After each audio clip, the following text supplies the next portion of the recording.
Aleluia! Eu te saúdo com a paz do Senhor Jesus nesta hora. Que a paz do Senhor, ela esteja contigo aonde quer que você vá, aonde quer que você esteja. Que a paz do Senhor Jesus, ela esteja dentro da tua casa, no teu trabalho. Que a paz do Senhor Jesus esteja contigo e com a tua família, com os teus amigos. Que a paz do Senhor Jesus esteja na tua vizinhança. Amém? Graças a Deus. Deus, Ele tem uma palavra para você nesta hora. Na direção do Espírito Santo. No seguinte tema: a última trombeta tocará. Deus vai falar contigo nesta hora. Abra a tua Bíblia no livro de Mateus, no capítulo 24, a partir do versículo 29 até o versículo 31, diz assim a palavra do Senhor. E logo depois da aflição daqueles dias, o sol escurecerá e a lua não dará a sua luz, e as estrelas cairão do céu, e as potências dos céus serão abaladas. Então aparecerá no céu o sinal do Filho do Homem, e todas as tribos da terra se lamentarão. E verão o Filho do Homem vindo sobre as nuvens do céu com poder e grande glória.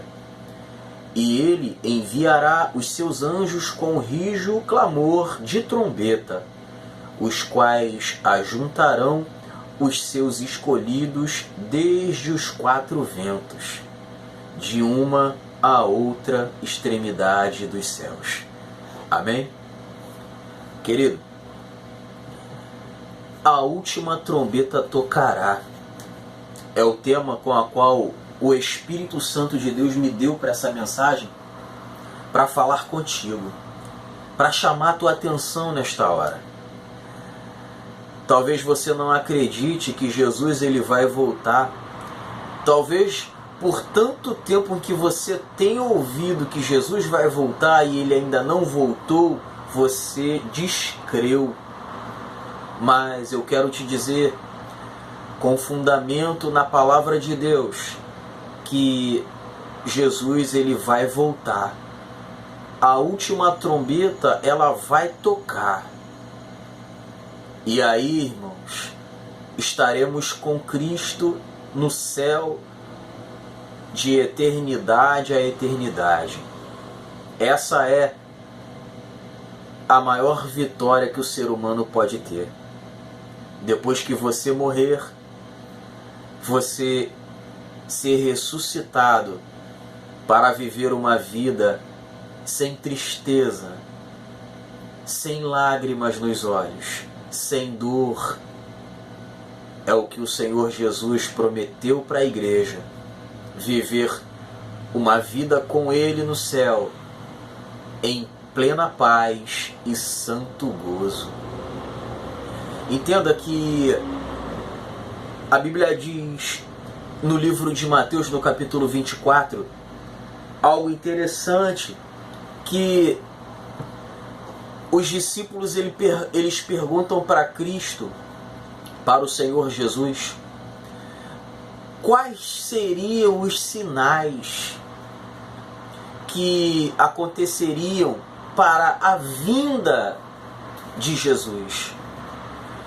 E o Senhor Jesus ele explica ponto a ponto do que iria acontecer antes dele voltar, e ele fala o que vai acontecer depois que ele voltar. Seria muito bom você ler o capítulo 24 de Mateus todo para você entender os sinais. E vou te dizer mais. Todos os sinais contidos no livro de Mateus capítulo 24, dito por Jesus, estudiosos alegam que já aconteceram. Aí você se pergunta, então se já aconteceu todos os sinais, então por que Cristo ainda não voltou? Porque a Bíblia diz, pelos lábios do próprio Senhor Jesus, que ele só voltaria depois que o Evangelho fosse pregado a toda criatura. E aí então virá o fim. Assim como eu, pregando o Evangelho, seja dentro de casa, seja na rua, seja na igreja, ou no trabalho, ou em forma de ministração, faça também você a tua parte. Compartilhe esse vídeo, fale do amor de Jesus para alguém dentro da sua casa, seja um exemplo. Fale do amor de Deus na rua, na igreja, na escola, na faculdade, no trabalho. Seja espelho de Jesus, porque temos que almejar que Ele volte, para que tudo o que passamos nessa terra de perseguição acabe. No versículo 29, ele diz assim, ó: e logo depois da aflição daqueles dias, o sol escurecerá e a lua não dará mais a sua luz, e as estrelas do céu cairão, e as potências dos céus serão abaladas. Entenda que quando Jesus ele romper o céu do Oriente ao Ocidente, todos o verão. Vai abalar a estrutura de toda a Terra. Os satélites, os aviões, helicópteros cairão. O povo vai passar por uma tremenda catástrofe. Nós saberemos que é a vinda do Messias, nós estaremos enxergando Ele. Porque a Bíblia diz que os mortos ressuscitarão primeiro. É sério. Alguns estarão perdidos porque não entenderão o que estará acontecendo. Mas você saberá, porque você é um conhecedor das Escrituras. E ainda que você não conhecera, agora você conhece. Esse dia ele vai chegar, querendo o homem ou não. A nossa parte é pregar o Evangelho e proclamar, para que a palavra de Deus alcance cada coração, para que o nome de Jesus seja pregado entre as nações, para que enfim ele possa retornar para buscar a igreja. Versículo 31 diz assim, ó: então, versículo 30, então aparecerá no céu o sinal do Filho do Homem, e todas as tribos da terra se lamentarão, e verão o Filho do Homem vindo sobre as nuvens do céu com poder e grande glória. Ele está falando a respeito do povo de Israel. Aqueles que não creram, o Messias estava com eles, e eles não acreditaram. Eles vão se lembrar, principalmente aqueles que ressuscitarão. Tem ideia do que é isso? Aí não tem mais jeito. A tua oportunidade é agora. Você entender que Jesus ele pagou um alto preço pela tua vida e você se converter ao Evangelho antes que isso aconteça, porque quando o céu se rasgar do Oriente ao Ocidente e Jesus estiver no céu, não tem para onde correr. Ele vai dar ordem aos anjos para poder trazer as pessoas, separar os bodes das cabras ou as ovelhas dos bodes. E aí não vai ter mais jeito. Aí só Deus para ter misericórdia. O mundo não vai acabar, mas aqueles que ficarem padecerão, porque não acreditaram. Versículo 31 diz assim, ó: e ele enviará os seus anjos com rijo clamor de trombeta, os quais ajuntarão seus escolhidos desde os quatro ventos, de uma ou outra extremidade dos céus. Não espera isso acontecer não, meu amado. Meu querido irmão, você, um ouvinte, não espere isso acontecer não, porque é real. Isso vai acontecer. Parece até conto de fadas, invenção da mente humana, mas Deus não é homem para que minta, nem filho do homem para que se arrependa. O Messias foi prometido, como diz Isaías. O Cordeiro ele foi morto antes da fundação do mundo, para que você tenha vida, para que você alcance a vitória. Depende de você.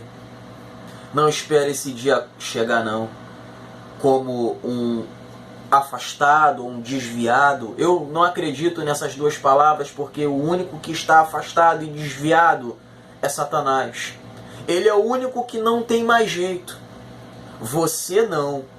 Você apenas parou de caminhar. Então volte a caminhar.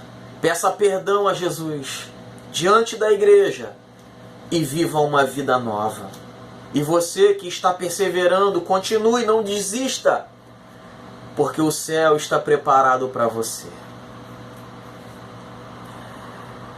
Irmãos, a Bíblia diz no livro de 2 Pedro, capítulo 3, versículo 10: Mas o dia do Senhor virá como o ladrão de noite, no qual os céus passarão com grande estrondo, e os elementos, ardendo, se desfarão, e a terra e as obras que nela há se queimarão. Tá entendendo, irmão? Só Jesus ele sabe, junto com Deus, que o dia em que ele vai voltar. Quando ele fala para os discípulos, ele diz que não sabe, nem os anjos, nem os homens, ninguém sabe o dia nem a hora, só o Pai. Mas quando Jesus estava aqui na terra, quando ele retornou para o Pai, depois de ter ressuscitado, ele sentou à destra de Deus. Então eu tenho fé, eu creio que ele sabe o dia. Ele apenas está aguardando o Pai dizer: é agora. O apóstolo Pedro falou isso há mais de 2000 anos atrás, irmão. Que ele vai vir. O apóstolo Pedro, ele fala que o Senhor virá como ladrão de noite. Ninguém sabe quando o ladrão ele vai nos assaltar. Ninguém sabe quando há de nos sobrevir o dia mau. Mas ele vai chegar. Então esteja preparado, esteja pronto, tape as brechas, as legalidades. Não permita que Satanás ele te faça como um aparelho, como um escravo. Não permita que Satanás ele te use como fantoche ou como um ventríloco. Use a autoridade que Jesus deixou para nós, discípulos. Como diz o livro de Mateus, ele falou que nos deu unção e autoridade, irmão. Conserte o teu altar. Se você está com o altar danificado, conserte o teu altar. No livro do Apocalipse, a Bíblia diz que o inferno existe, é um lugar de tormenta, aonde só haverá dor e ranger de dentes. Se você é um estudioso, Dante, ele descreveu 7 infernos, cada inferno com uma situação diferente, só que de coisas boas, de riqueza, de luxúria. Irmão, não existe isso, só existe um inferno, aonde as almas serão manipuladas, as almas serão atormentadas. A Bíblia fala sobre isso. Vire um estudioso da palavra de Deus para você conhecer o que há de vir, irmão. O inferno ele vai ser um lugar onde as almas serão torturadas. E as pessoas vão sentir a dor das execuções e não vão morrer porque já estão mortas. Não permita que isso aconteça contigo. Abra os teus olhos. Dê crédito à palavra do Senhor. Convide Jesus para entrar na tua casa. Convide Ele para entrar na tua vida, para mudar a tua história. Ainda que você não consiga mudar. Quem vai mudá-lo é o Espírito Santo. É Ele, irmão, que com gemidos inexprimíveis filtra a nossa oração e leva para o trono do Pai. E no trono o Senhor Deus da glória, Ele sente em suas narinas a nossa oração como perfume, como incenso. Mas tem que ser de verdade. Não mente para o Senhor. Não mente para o Senhor.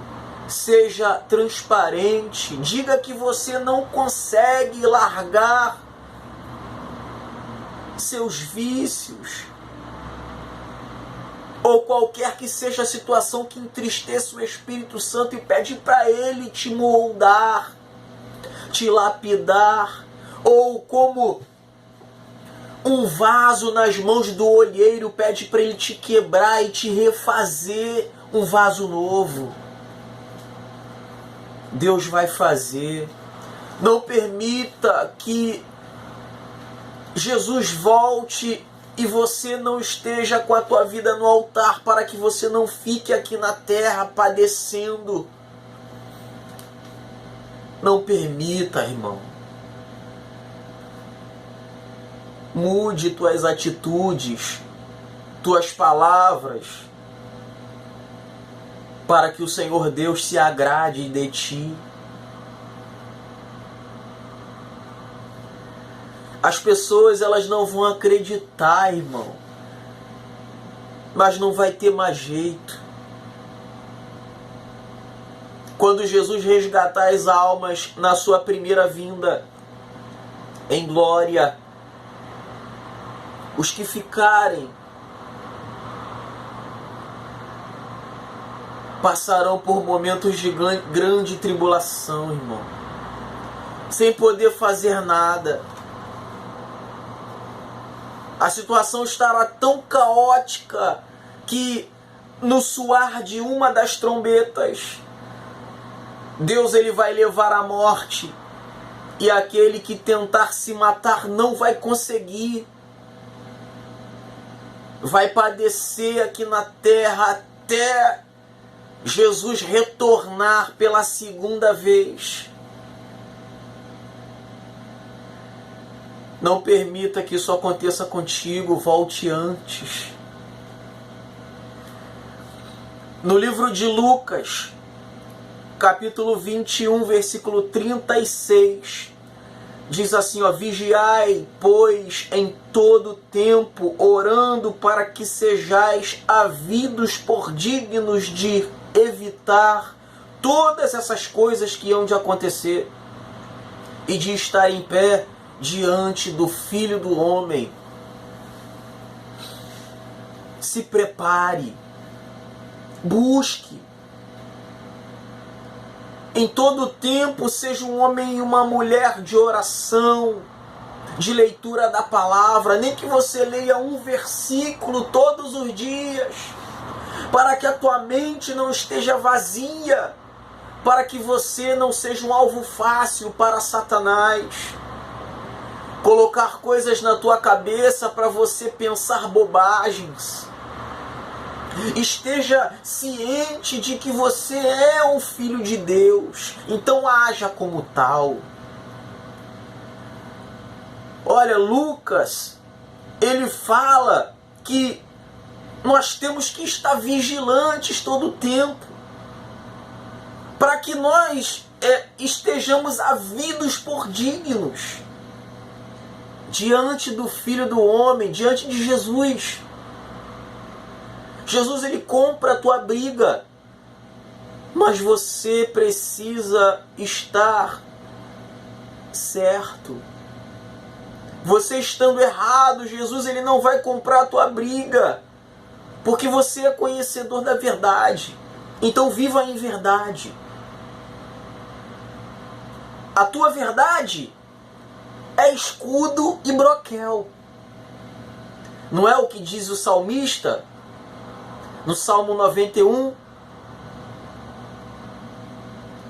Se você não estiver em verdade, você está dando legalidade para o mal. E aí, como você pode se defender? Como é que a verdade vai ser o teu escudo se você está mentindo? Jesus falou que Satanás é o pai da mentira. Se você mente, você é filho de Deus ou é filho de Satanás? Mude tuas atitudes hoje. Seja a igreja. Em todo tempo, vigie. No livro de Eclesiastes diz isso, ó. Em todo tempo, sejam teus vestidos alvos como a neve. E que nunca falte sobre a tua cabeça olhos. O azeite não pode parar de jorrar da tua vida. Você não pode. Hoje quer e amanhã não quer. Seja o teu falar sim, sim e não, não. Se passar disso, é de procedência maligna. Então, se você se converteu a Cristo, então seja crente. Não viva de máscara, não. Para que quando Jesus voltar, você vá com Ele e com toda a igreja. Na primeira vez. No livro de Marcos, no capítulo 13, no versículo 33, diz assim, ó. Olhai, vigiai e orai, porque não sabeis quando chegará o tempo. A gente não sabe quando Jesus vai voltar. Então, todos os dias, crie hábitos. Criamos hábitos todos os dias, quando acordamos. A primeira coisa que fazemos é escovar os dentes. Tomar café. Depois almoço. Lanche da tarde. Janta. Criamos hábitos de ir trabalhar, de fazer as coisas dentro do nosso trabalho. Mas, sabe, o hábito de leitura da palavra, perdemos. O hábito de jejuar, perdemos. Arrumamos desculpas. O hábito de ler a palavra, também colocamos barreiras e impedimentos, porque dá sono. Eu não entendo aquilo que eu leio. São desculpas. Essas desculpas não vão te salvar. Mas assim como a Bíblia diz que Ezequias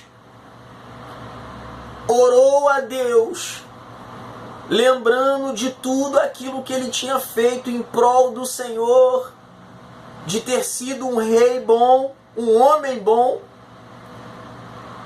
Deus mudou a sentença para com aquele homem. Então, viva a tua vida em santidade. Coloque em prática aquilo que você não tem feito mais. Oração, jejum e leitura da palavra. A oração, ela é a conversa com Deus. Precisamos conversar com o Senhor todos os dias.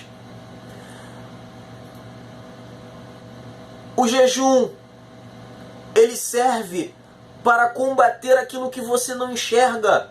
Jesus falou que certas castras de demônios só são expulsas com jejum e oração, quando os discípulos não conseguiram expulsar o demônio que estava no corpo de uma garota.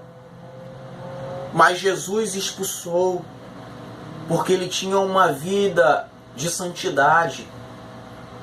E a leitura da palavra é para que você esteja alimentado, para que você saiba o que falar. para que da tua boca não saia confusão, irmão. A leitura da palavra, para que você conheça o Deus que você serve. Quem vai te dar o entendimento da palavra é o Espírito Santo de Deus. É Ele que convence o homem do pecado, do juízo. É Ele que convence o homem de toda a justiça. Pregue a palavra. Crie hábitos de buscar a Deus. Quanto mais você o busca, mais você se enche dele. Eu lembro que uma vez, do nada, o meu filho começou a sentir dor no estômago, de chorar. Minha esposa ficou atônita, querendo levar ele para o hospital, e eu disse: vamos levar, mas antes deixa eu orar. Você vai para a igreja. Para que você vai para a igreja? Se você não bota em prática aquilo que você escuta ou que você aprende. Tape as brechas. Coloquei as mãos sobre a barriga daquela criança e orei ao Senhor, pedindo para que não fossem as minhas mãos, mas que fossem as mãos de Deus. Se Deus não o curasse, não tinha outro jeito, eu ia ter que levá-lo no médico. E depois que eu orei, pela misericórdia de Deus, aquela criança nunca mais sentiu dor no estômago. Não sou eu, é quem está em mim, quem está em você, o Espírito Santo de Deus. Jesus, Ele quer operar na tua vida, na vida da tua família, e você não entende isso, você não está acreditando. Deus é fiel. O livro de Isaías, capítulo 43, versículo 13, diz assim, ó: ainda antes que houvesse dia, eu sou, e não há ninguém que faça escapar das minhas mãos. Operando eu, quem impedirá? Você está nas mãos de Deus, então sirva a Deus de verdade. Não dê a Deus migalhas. Faça com amor. Deus vai te fazer vencer aquilo que você não enxerga, mas você tem que estar preparado. A última trombeta vai tocar. Quando escutarmos o soar da trombeta, não tem mais jeito. Ou você sobe com a igreja, ou você vai ficar aqui na terra padecendo até Jesus voltar pela segunda vez. Isso pode levar um dia ou 1000 anos. Para Deus é a mesma coisa. Ou 7 anos, ou o tempo que for. Diante de todas as trombetas, diante de todos os cálices com a ira de Deus, até Jesus voltar, e aí vai ser o fim. Não permita que isso aconteça na tua vida, então faça algo. Mude a tua vida para que você possa mudar a vida de outras pessoas. Seja crente, seja servo, mas se você também não quiser, amém. Deus, Ele não faz nada sem a tua concepção. Deus não vai te obrigar a fazer nada, tá? Você tem o livre-arbítrio. Você faz aquilo que você quiser, mas vai ter uma recompensa muito grande se você escolher o certo a ser feito. Diante dessa mensagem, de tudo aquilo que Deus falou contigo, mude de vida. Tenha uma vida de oração, de leitura da palavra e de jejum. Deus, Ele vai te honrar e Ele vai te usar na terra. Amém? Essa foi a mensagem, a palavra que Deus separou para a minha vida e para a tua, tá bom? Que Deus possa falar mais ao teu coração, Que Deus possa transformar a tua vida, a tua história, a história da tua casa e da tua família. E que você seja uma bênção para todos. Tá bom? Deus abençoe. Saúde e paz, irmão. Que a graça do Senhor Jesus Cristo e o grande amor de Deus e a comunhão do Espírito Santo seja com todos vós. E se você crê, você diz amém. Fique na paz. Deus abençoe.